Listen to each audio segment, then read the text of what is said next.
নমস্কাৰ মৰমৰ ছাত্ৰ-ছাত্ৰীসকল মই প্ৰাঞ্জল আৰু তোমালোক আটাইকে এই কক্ষালৈ স্বাগতম ছাত্ৰ-ছাত্ৰীসকল যোৱাটো ক্লাছত আমি অনুশীলনীৰ প্ৰশ্নবোৰ সমাপ্ত কৰিলো আৰু আজি আমি কৰিবলৈ গৈ আছো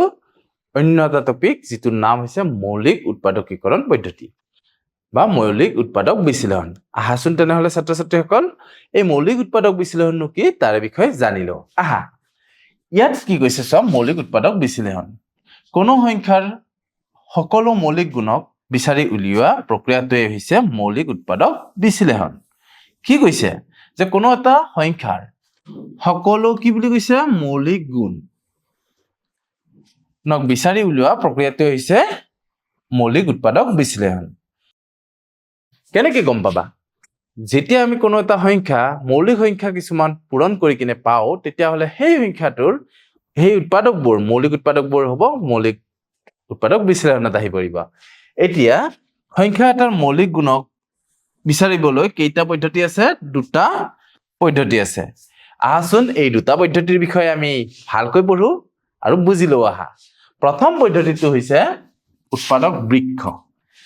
এইটো কোৱা হয় উৎপাদক বৃক্ষ পদ্ধতি বুলি আহাচোন এই উৎপাদক বৃক্ষ পদ্ধতিটো কেনে ধৰণে কৰে চাই লও ইয়াতে এটা সংখ্যা আছিল 80 80ৰ আমি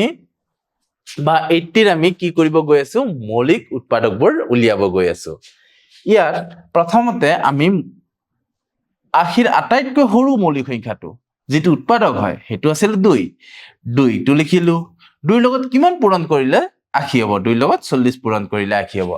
এতিয়া এই 2 ইনটু যদি 40 বুলি কও আমি তেতিয়া হলে কি হয় আমি পাম 80 পাই যাম এতিয়া এই 2টো হৈছে এটা মৌলিক সংখ্যা এই 2টো কি হয় এটা মৌলিক সংখ্যা এটা 40 টো তো মৌলিক নহয় আকৌ 40 টোক আকৌ আমি কেনেকৈ লিখিব পাৰো 2 ইনটু 20 বুলি লিখি দিব পাৰো যত 2 টো এটা মৌলিক সংখ্যা এটা 20 যেটো আছে 22 টো এটা যৌগিক সংখ্যা আকৌ এই 20 সংখ্যাটোক বা 20ক আমি মৌলিক উৎপাদকত ভাগ কৰি দিম 2 ইনটু 10 বুলি আকৌ দেখিলো যে 10 টো কি হৈ আছে যৌগিক সংখ্যা হৈ আছে আকৌ 10 টোক আমি মৌলিক উৎপাদকত ভাগ কৰি দিওতে 2 ইনটু 5 বুলি লিখিলো এটা 5 টো মৌলিক সংখ্যা হয় নে নাই মনত পেলোৱাচোন নিশ্চয় 5 টো এটা মৌলিক সংখ্যা এতিয়া চোৱা ইয়াৰ উৎপাদকবোৰ কি কি আছিল 2 ইনটু 2 ইনটু 2 ইনটু 2 ইনটু 5 এই আটাইকেইটা যদি মই পূৰণ কৰি দিও তেতিয়া হলে আমি কি পাম 80 পাম চোৱাচোন এতিয়া আমি লিখিছো 80ৰ মৌলিক উৎপাদকবোৰ বা উৎপাদক বিশ্লেষণ হল 2 ইনটু 2 ইনটু 2 ইনটু 2 2 কেইটা আছে চাৰিটা 1 2 3 4 আৰু এটা কি আছে 5 আছে এনে ধৰণে আমি লিখিব পাৰো এতিয়া একে ধৰণে 100ৰ মৌলিক উৎপাদকবোৰ চোৱা 100টোক যদি আমি লিখো তেতিয়া হলে 2 ইনটু 50 বুলি লিখিব পাৰিম 2 ইনটু 50 লিখিলে 50 টো হৈ যাব এটা যৌগিক সংখ্যা আৰু 50 টো যদি যৌগিক সংখ্যা হৈ যায় 50 টোক আমি কি বুলি লিখিব পাৰো 2 ইনটু 25 বুলি লিখিব পাৰিম 2 ইনটু 25 লিখিলে আকৌ 25 টো হৈ যাব এটা যৌগিক সংখ্যা 25ক আকৌ আমি কি বুলি লিখিম 5 ইনটু 5 বুলি লিখিম যত 5 টো কি আছিল এটা মৌলিক সংখ্যা আছিল এতিয়া 2 ইয়াত মৌলিক সংখ্যা কি কি পালো 2 2 5 আৰু 5 এতিয়া 100ৰ মৌলিক উৎপাদকবোৰ আমি কেনে ধৰণে লিখিম বিশ্লেষণ হিচাপত 2 ইনটু 2 ইনটু 5 ইনটু 5 অৰ্থাৎ এই মৌলিক সংখ্যা কেইটা আমি পূৰণফল হিচাপে লিখি দেখুৱাম যেটো 2 ইনটু 2 ইনটু 5 ইনটু 5 লিখা গৈছে তেনেহলে ছাত্ৰ-ছাত্ৰীসকল এনে ধৰণে যিকোনো সংখ্যাৰ আমি মৌলিক উৎপাদক বিশ্লেষণ কৰি দেখুৱাব পাৰো আহাচোন এনেকুৱা কিছুমান আমি কৰি চাও আৰু পৰৱৰ্তী নিয়মটো কি আছিল উৎপাদক বৃক্ষৰ পিছত আহা জানিলো ইয়াত কৈছে যে বাৰে বাৰে হৰণ কৰি আমি কেনেকৈ মৌলিক উৎপাদকত প্ৰকাশ কৰিব পাৰো প্ৰথম পদ্ধতিটো আমি পালো যে কেনেকৈ উৎপাদক বৃক্ষৰ সহায়ত আমি মৌলিক উৎপাদক বিশ্লেষণ কৰিম আৰু এতিয়া যেটো আমি পদ্ধতি কৰি চাবলৈ গৈ আছো এইটো হৈছে বাৰে বাৰে হৰণ কৰি আমি কেনেকৈ মৌলিক উৎপাদকত প্ৰকাশ কৰিম জানিলো আহা তেনেহলে ইয়াত 880 দিছে এই 880 সংখ্যাটোৰ আমি মৌলিক উৎপাদক কৰিব লাগে সাধাৰণতে বেছি দীঘল যদি হয় ডাঙৰ নম্বৰ সংখ্যা হয় তেতিয়া হলে আমি বাৰে বাৰে হৰণ কৰা পদ্ধতিটো বেছি সুবিধা হৈ পৰে আহাচোন কেনেকৈ কৰিছো চাও প্ৰথমতে আমি চাম মৌলিক সংখ্যাবোৰ 2 3 5 7 11 এনেধৰণে আমি মৌলিক সংখ্যাবোৰ মনত ৰাখিব লাগিব মনত থাকিব লাগিব যে কোনবোৰ মৌলিক সংখ্যা ঠিক আছে ইয়াৰ কোন মানে এই মৌলিক সংখ্যাৰ ভিতৰত আটাইতকৈ সৰু কোনটো উৎপাদক এই সংখ্যাটোৰ উৎপাদক হ'ব 2টো হয় গতিকে মই 2টোৰে হৰণ কৰিছো 2ৰে যেতিয়া হৰণ কৰিছো 2ৰে 8 কেইবাৰ যাব 4 2ৰে 8 4 বাৰ আৰু 0 0 বাৰ তো 440 পূৰণ কৰি দিলে আৰ 2 লগত যদি 440 টো পূৰণ কৰি দিও 88 পাই যাও গতিকে মই তলত 440 টো লিখিলো তেনেধৰণে আকৌ এটো 2 ৰে যাব মানে 2 ৰে বিভাজ্য হ'ব যেহেতু 440 টো 2 ৰে বিভাজ্য হয় সেই কাৰণে আমি আকৌ 2 ৰে হৰণ কৰিম 2 ৰে হৰণ কৰি কিমান পালো আমি 220 পালো আকৌ 2 ৰে হৰণ কৰিছো 110 পাইছো আকৌ 2 ৰে যেতিয়া হৰণ কৰিছো 110ক তেতিয়া আমি কিমান পালো 55 পালো এতিয়া চোৱা আমি 2 ৰে বিভাজ্যটো কেনেকৈ মনত আছিলে যে একক স্থানত যদি যুগ্ম সংখ্যা থাকে অৰ্থাৎ 0 2 4 6 8 এই সংখ্যাবোৰ যেতিয়া থাকে এই অংকবোৰ যেতিয়া থাকে তেতিয়া সেই সংখ্যাটো কি হয় 2 ৰে বিভাজ্য হয় এতিয়া আমি 55 পালো 2 ৰে তো এতিয়া বিভাজিত নহব 2 ৰে বিভাজ্য নহব নহয় এতিয়া আমি 2 কাম শেষ হল বুলি ভাবি লব পাৰা তাৰ পিছত আমি 3 ৰে বিভাজ্য হয় নেকি চাম 3 ৰে বিভাজ্য নহয় তাৰ পিছত চাম 5 ৰে হয় নেকি নিশ্চয় একক স্থানত যেহেতু 5 আছে গতিকে 5 ৰে বিভাজ্য হ'ব 5 ৰ লগত 11 পূৰণ কৰি আমি কিমান পালো 55 পালো এটা 11 টক আকৌ 11 ৰে কৰিলো এবাৰ দিলো তো এনে ধৰণে এই গোটেই অংকবোৰ কি হ'ব তোমাৰ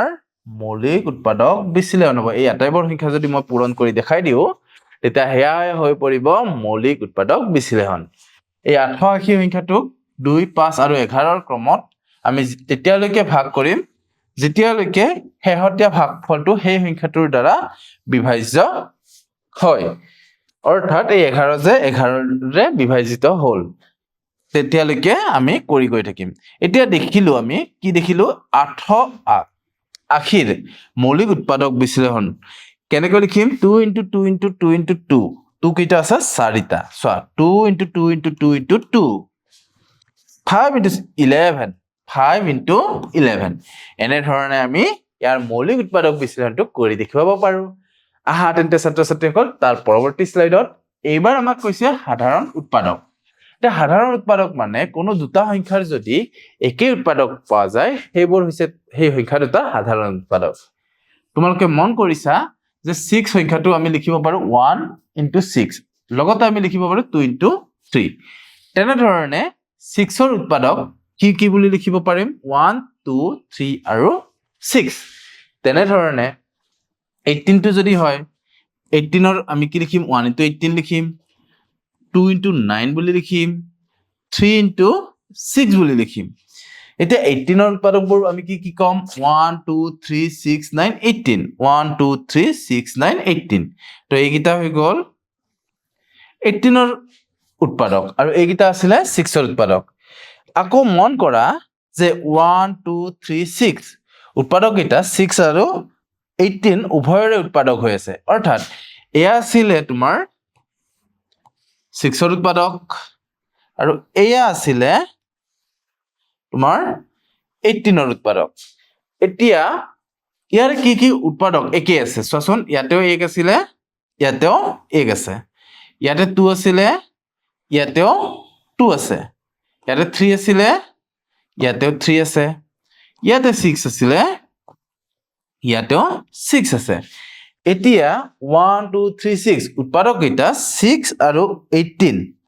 উভয়তে আছে এই 1 2 3 6 সকে আমি কি কম 6 আৰু 18 ৰ সাধাৰণ উৎপাদক বুলি কম বা সাধাৰণ উৎপাদক বুলি কোৱা হয় তেনেহলে ছাত্ৰ-ছাত্ৰীসকল আহা তাৰ পিছৰ স্লাইডলৈ তাৰ পিছৰ স্লাইডত দিছে সাধাৰণ গুণিতক উৎপাদকৰ বিপৰীতটো হৈছে গুণিতক এটা গুণিতক বুলি কাৰ হৈছে 4 আৰু 6 ৰ গুণিতকবোৰ 4 ৰ গুণিতকবোৰ যদি হুদু গুণিতকবোৰ কি আছিলে বাঢ়ি যায় 4 * 4 4 * 2 = 8 4 * 3 = 12 4 * 4 = 16 4 * 5 = 20 4 * 6 = 24 4 * 7 = 28 এনে ধৰণে আমি অসীমলৈ বঢ়াই গৈ থাকিব পাৰিম তেনেধৰণে 6ৰ গুণিতকবোৰ যদি চোৱা 6, 12, 18, 24, 30, 36 এনেকৈ অসীমলৈ আমি বঢ়াই গৈ থাকিব পাৰিম লাষ্টত ডট দি দিলে হ'ল কাৰণ আটাইবোৰ গুণিতক লিখা আমাৰ কাৰণে কোনোপধ্যে সম্ভৱ নহয় এতিয়া দেখা গ'ল যে এই দুটা গুণিতকত কি কি সংখ্যা কমন আছে চোৱাচোন ইয়াতে তোমাৰ 12 আছে ইয়াতেও 12 আছে ইয়াতে 24 আছে ইয়াতেও 24 আছে ইয়াতে 36 আছে ইয়াতেও 36 আছে এতিয়া আমি ক'ব পাৰো যে এই দুটাতে যেহেতু 12 24 আৰু 37 আছে এই সংখ্যাবোৰক আমি ক'ব পাৰো যে উভয়ৰে সাধাৰণ গুণিতক ইয়াৰ সাধাৰণ গুণিতক কি কি হ'ব 12 24 36 অকল এয়াই নহয় তাৰপিছত 48 আহিব এনেধৰণে গৈ থাকিব গুণিতকৰ সংখ্যা বঢ়াই গৈ থাকিলে আমি সাধাৰণ গুণিতকৰ সংখ্যাও কি কৰিব পাৰো বঢ়াই গৈ থাকিব পাৰো এতিয়া আহা ছাত্ৰ ছাত্ৰীসকল তাৰ পিছৰ স্লাইডত আমাক কৈ দিছে যে কি কৈছে চোৱাচোন কোনো সংখ্যাৰ উৎপাদকৰ সংখ্যা কি হয় সুনিৰ্দিষ্ট অৰ্থাৎ সসীম যে কোনো দুটা বা ততোধিক সংখ্যাৰ উৎপাদকৰ সংখ্যা কি হ'ব সসীম হ'ব মানে লিমিটেড থাকিব 10টা যদি 10টা 3টা যদি 3টা গতিকে অকল এটা সংখ্যাৰে নহয় অকল এটা সংখ্যাৰ তোমাৰ কি কৈছে উৎপাদকৰ সংখ্যা সসীম তেনেধৰণে আমি ক'ব পাৰো যে দুটা বা ততোধিক সংখ্যাৰ সাধাৰণ উৎপাদক কি হ'ব সসীম হ'ব লিমিটেড হ'ব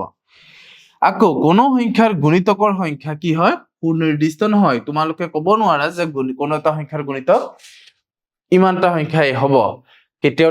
তুমি হেনেকে গুণিতক সংখ্যাবোৰ কাউন্ট কৰিব নোৱাৰা ই অসীমলৈ বিস্তৃত হৈ থাকে গতিকে আমি কম যে গুণিতকৰ সংখ্যা কি হয় অসীম হয় আৰু সাধাৰণ গুণিতকৰ সংখ্যা এই কাৰণে কি হ'ব অসীম হ'ব এতিয়া আহা উদাহৰণ এটা আমি কৰিবলৈ চেষ্টা কৰো 4 8 আৰু 12 ৰ সাধাৰণ গুণিতকবোৰ 4 ৰ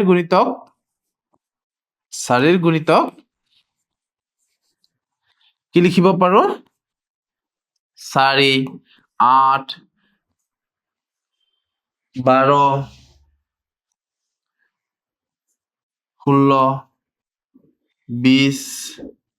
24 হয়নে এনেধৰণে কৰি গৈ থাকিব পাৰো তেনেধৰণে 8ৰ যদি গুণিতক সোধা 8ৰ গুণিতক 8 × 8 8 × 16 8 3 × 24 8 4 × 32 এনেকৈ গৈ থাকিব পাৰো ইয়াতেও আমি এনেকৈ ডট ডট দি দিব পাৰো আকৌ যদি 12ৰ সাধাৰণ গুণিতক চোৱা 12ৰ গুণিতক কি হ'ব 12 × 12 12 2 × 24 12 3 × 36 তো এনেকৈ কমা দি আমি বঢ়াই গৈ থাকিব পাৰো এতিয়া ইয়াৰ সাধাৰণ গুণিতক এতেকে 4 8 12ৰ সাধাৰণ গুণিতক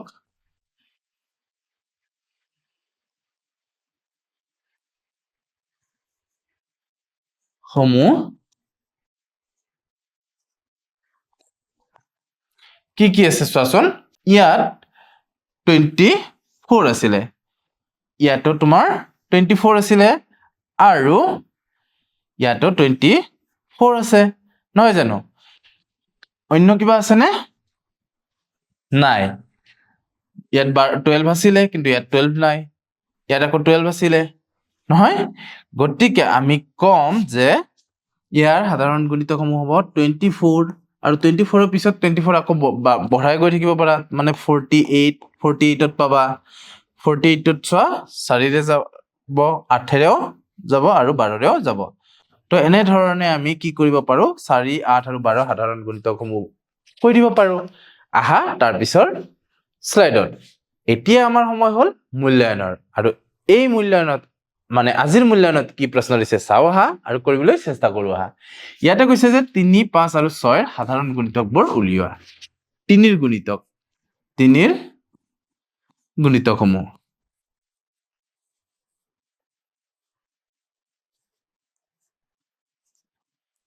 কি হয় 3 × 3 3 2 × 6 3 3 × 9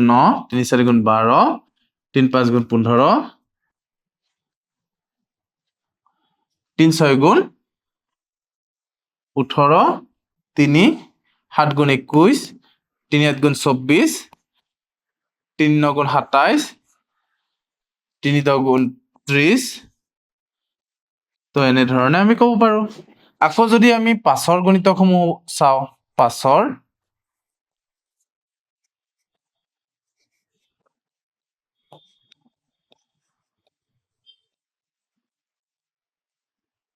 5ৰ গণিতকসমূহ 5 গুণে 5 5 দুগুণে 10 5 3 গুণে 15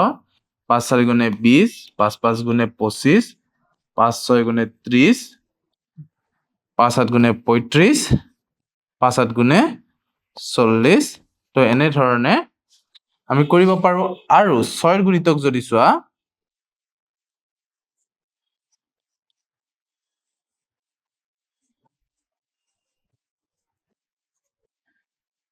6ৰ গুণিতকবোৰত আমি কি ক'ম 6 গুণে 6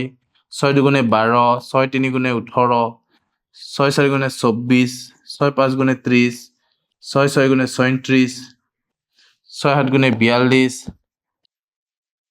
তো এনেধৰণে আমি কৰি গৈ থাকিব পাৰো এতিয়া ইয়াতে চোৱা কি কি কমন আছে মানে একেই আছে গণিতক ইয়াতেও তুমি দেখা পাবা 30 আছে ইয়াতেও আছে 30 আৰু ইয়াতেও আছে 30 15 তো ইয়াতে আছে ইয়াতেও আছে কিন্তু ইয়াত আছে নে 15 নাই এতেকে 3 5 আৰু 6ৰ সাধাৰণ গুণিতক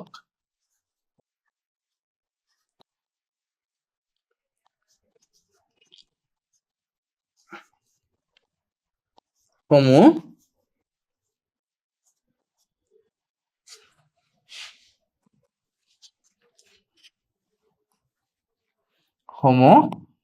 আমি কি পালো 30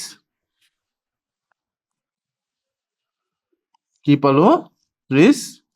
30ৰ পিছত আকৌ আমি পাম 60 তো এনে ধৰণৰ সংখ্যাবোৰ পাই গৈ থাকিম তেনেহলে ছাত্ৰ ছাত্ৰীসকল নিশ্চয় তোমালোকে বুজি পাইছা তেনেহলে আজিৰ ভিডিঅ'টোত আমি ইমানতে সামৰণি মাৰিছো অহাবাৰ পুনৰ এটি নতুন ভিডিঅ'ৰ সৈতে পুনৰ লগ হ'ম তেতিয়ালৈ তোমালোক আটাইকে ধন্যবাদ